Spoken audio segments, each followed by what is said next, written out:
Olá, eu sou Joana Assunção e esse é mais um vídeo de Neurociência na Escola. Eu tenho falado muito aqui com você sobre as funções executivas, sobre a importância das funções executivas no desempenho escolar e na vida diária. As funções executivas, na verdade, são preditoras, inclusive, do desfecho na vida adulta, garantindo melhores condições durante a vida adulta, como melhores empregos, melhores salários, melhores relacionamentos. São pessoas que conseguem mais manter as atividades sociais, no trabalho, na família. Então, por isso, é muito importante manter um bom funcionamento executivo desde a infância. E a escola tem um papel muito importante nisso.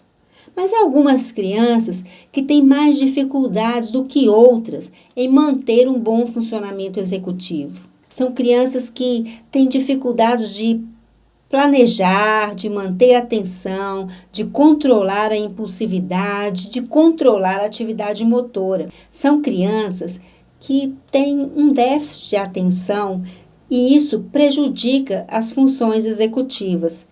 São crianças que também têm dificuldades de controlar a impulsividade e a atividade motora. Essas crianças podem ter o transtorno do déficit de atenção e ou hiperatividade, o conhecido TDAH. O TDAH é um transtorno do neurodesenvolvimento e as suas causas ainda não estão bem definidas, mas sabe-se que há um forte componente genético na sua etiologia. Nessas crianças, há um funcionamento diferente no córtex pré-frontal, sede principal das funções executivas.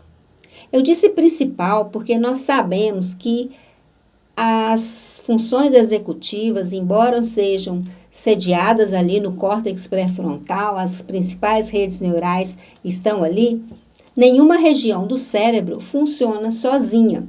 Então, o córtex pré-frontal tem uma vasta conexão com diversas outras regiões do cérebro. E se nas crianças com TDAH nota-se um funcionamento diferente do córtex pré-frontal, isso tem implicações no seu funcionamento executivo. O que acontece é que nessas crianças há uma diferença na liberação de dopamina e noradrenalina nessa região. E isso causa um funcionamento diferente das redes neurais, dos neurônios que dependem dessas substâncias. E é daí que vem, então, os sintomas que nós conhecemos, como a hiperatividade, a dificuldade de atenção, a dificuldade de controlar os impulsos, que são características muito fortes de um bom funcionamento executivo. Manter a atenção, controlar os impulsos, manter um controle sobre o comportamento motor, frear respostas inadequadas. Esses sintomas podem aparecer juntos ou separados. Pode haver uma manifestação maior de um déficit de atenção, ou pode haver uma manifestação maior de uma hiperatividade, de uma impulsividade, ou há também uma manifestação combinada, onde os sintomas aparecem juntos. O diagnóstico deve ser feito por profissionais da saúde, um psicólogo, neuropsicólogo, um neurologista, mas normalmente é na sala de aula que a professora faz as primeiras observações dos sintomas. Por isso, é muito importante que você se informe sobre o transtorno do déficit de atenção e hiperatividade. É importante que você conheça os sintomas do TDAH, é importante também que você conheça como identificar esses sintomas. A primeira atitude, quando você suspeita que uma criança na sua sala tenha o transtorno, é conversar com seus colegas, com outros professores dessa mesma criança, para ver se essas observações que você faz, se esses sintomas aparecem também nas outras aulas. uma segunda atitude, depois de confirmada com os professores, é saber se em casa esses sintomas aparecem. Para um diagnóstico de TDAH, é preciso que os sintomas apareçam em casa e na escola. Por isso é muito importante essa informação, que você tenha essa informação para ficar mais atenta na sala de aula, ou mais atento, no caso de professores, aos comportamentos dos alunos. Aquele aluno mais inquieto, que é chamado de mais levado, aquele aluno que não consegue fixar a atenção, não consegue manter a concentração, aquele aluno que está sempre se envolvendo em situações conflituosas, ou então que esquece os compromissos, que nunca se lembra de entregar o trabalho na data certa, ou que não consegue levar o material correto para a aula. Essas crianças, esses adolescentes ou crianças, podem ter essa dificuldade em função desse funcionamento do córtex pré-frontal. Ou seja, podem ser alunos que têm o transtorno do déficit de atenção e ou hiperatividade. Às vezes, o aluno não consegue manter a ordem nem mesmo na sua carteira, as coisas caem, fica muito desorganizado. Essa desorganização não é só no ambiente físico, é uma desorganização mental também. Ela não consegue ordenar um texto, produzir uma narrativa com ordem, porque as funções executivas, elas nos ajudam a planejar, a organizar, a ter um pensamento flexível, não é mesmo? Eu já falei isso aqui outras vezes para você. E quando a região pré-frontal do cérebro não tem um funcionamento adequado, essas capacidades, então, elas ficam comprometidas. É o caso do TDAH. O déficit de atenção vai impactar diretamente essas capacidades, porque para um bom funcionamento executivo, planejar, organizar estratégias, acompanhar essas estratégias para verificar se elas estão funcionando bem, caso não estejam, ter flexibilidade cognitiva para refazer essas estratégias, abandonar as estratégias que não funcionam e adotar estratégias novas, ou seja, aprender com os erros. Essas são as capacidades que um bom funcionamento executivo nos dá. Quando a criança não consegue ter atenção para todas essas etapas, porque veja bem, tudo isso que eu falei depende de atenção. Você não consegue planejar, você não consegue criar estratégias, você não consegue monitorar essas estratégias, nem criar estratégias alternativas, se você não consegue prestar atenção naquele processo. E é o que acontece com essas crianças com TDAH. Elas não conseguem manter a atenção nesse processo e todo ele, então, fica prejudicado.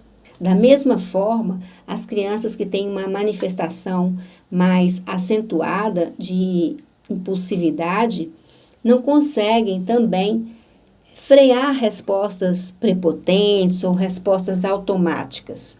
E isso também vai prejudicar todo esse processo. Além, claro, de não possibilitar que ela tenha um bom relacionamento com os colegas. Essas crianças normalmente estão, como eu disse antes, envolvidas em conflitos, porque elas não conseguem frear os impulsos. Depois de conversar com os colegas, depois de conversar com os pais e perceber que esses sintomas se repetem em outras aulas, que se repetem em casa, é importante, então, orientar os pais para a necessidade de um diagnóstico. Algumas pessoas acreditam que um diagnóstico vai rotular a criança e vai prejudicar o seu relacionamento na escola. Mas isso é um mito maléfico. O diagnóstico vai, na verdade, ajudar a criar estratégias mais eficazes para que essa criança consiga se adaptar melhor ao ambiente escolar, para que ela consiga um melhor desempenho escolar, para que ela tenha mais facilidade na vida diária e para que ela possa se tornar um adulto com mais capacidade de planejamento, de organização, de manter relacionamentos. O diagnóstico, então, é um aliado. Ele não é um inimigo. Com o diagnóstico e com a ajuda de um profissional, você vai poder criar estratégias específicas para aquele aluno, que podem ser feitas na sala de aula ou em momentos separados. Isso vai depender de como o profissional que fez o diagnóstico vai orientar você e a família. Mas é importante que estas crianças tenham uma atenção mais direcionada a elas. É preciso que você passe a prestar mais atenção nessa criança. Algumas atitudes são importantes, como, por exemplo, manter sempre um contato visual com essa criança na sala de aula. Ela pode estar precisando de ajuda e, com isso, você pode perceber mais rapidamente se isso está acontecendo. É importante também que você tenha em mente que essa criança tem dificuldade de se organizar, então ela precisa de ajuda nessa organização. Ajudas com calendários, com agendas, lembrando de datas, fazendo lembretes, fazendo uma lista de tarefas que ela tem que fazer ao longo daquele dia ou na atividade de casa. Evitar cópias muito prolongadas, evitar que elas tenham que copiar muita coisa no quadro. Elas não dão conta de fazer tarefas muito prolongadas. Da mesma forma, é importante dividir as tarefas em etapas menores. Isso vale para todas as crianças na sala de aula. Quando uma tarefa é muito grande, fica mais difícil manter a concentração. Com as crianças com TDAH, isso é mais importante ainda. Dividir tarefas maiores em pequenas etapas. Fazer uma lista para a criança, deixar lá na carteira dela de quais são os passos que ela tem que fazer até chegar naquele resultado final. Os textos também são outra dificuldade. Essas crianças têm dificuldade de memória operacional. Então, quando elas estão lendo, elas podem se esquecer do que acabaram de ler, não conseguem guardar por muito tempo as informações ou não conseguem nem perceber algumas informações no texto. É interessante, antes da leitura do texto, conversar com a criança ou com a turma toda sobre o assunto do texto, sobre coisas importantes que você quer que eles gravem, que eles prestem atenção durante a leitura do texto. A criança com TDAH vai se beneficiar muito dessa conversa prévia. Não adianta esperar que essas crianças tenham o mesmo desempenho que as crianças que não têm o transtorno. Elas têm um funcionamento diferente nas redes pré-frontais do cérebro. Às vezes, não adianta também só essas intervenções na sala de aula. Algumas crianças precisam de uma intervenção medicamentosa. Um medicamento, que é o metilfenidato, que vai regularizar essa descarga de dopamina no córtex pré-frontal e vai ajudar a criança a manter mais a atenção.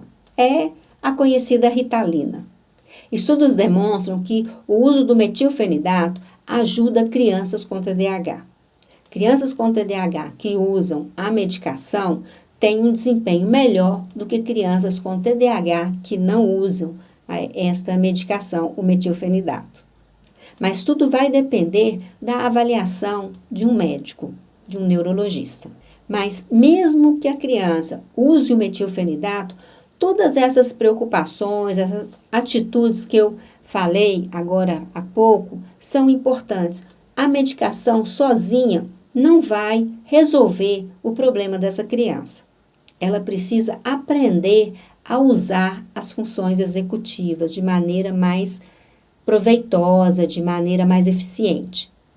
O medicamento vai ajudar na possibilidade de manter a atenção para aprender essas coisas. Se você tiver um bom conhecimento sobre o TDAH e assumir atitudes adequadas de acompanhamento desse aluno, ele vai se sentir muito mais seguro, ele vai se sentir muito mais protegido, muito mais amparado. E nós já vimos, eu já falei com você em outros vídeos, como é importante essa sensação de não estar sozinho. Porque quando o aluno sente que ele não está sozinho, que há amparo, que há uma compreensão da situação e uma disponibilidade em ajudar, ele consegue enfrentar as dificuldades com muito mais coragem. Ele não vai desistir, porque você confia e você está ali ajudando. Quando essa criança começa a acertar, começa a conseguir resultados, começa a perceber que ela é capaz, vem a poderosa sensação de autoeficácia, que é geradora de motivação. E a motivação é um grande aliado no tratamento e no desempenho da criança com TDAH. Se você tem uma criança com TDAH na sua sala de aula ou um adolescente, deixa aqui nos comentários para a gente o que você tem feito, como tem conseguido trabalhar com essa criança ou com esse adolescente, o que funciona com o seu aluno, quais são as dificuldades que você tem no tratamento com essa criança, no lidar diário com esse aluno. Conta pra gente aqui e vamos compartilhar experiências para conseguir melhorar cada dia mais a vida dessas crianças e desses adolescentes. Se isso faz sentido para você, deixa para mim o seu like e compartilha esse vídeo com os amigos na escola. Meu abraço para você e até o próximo vídeo.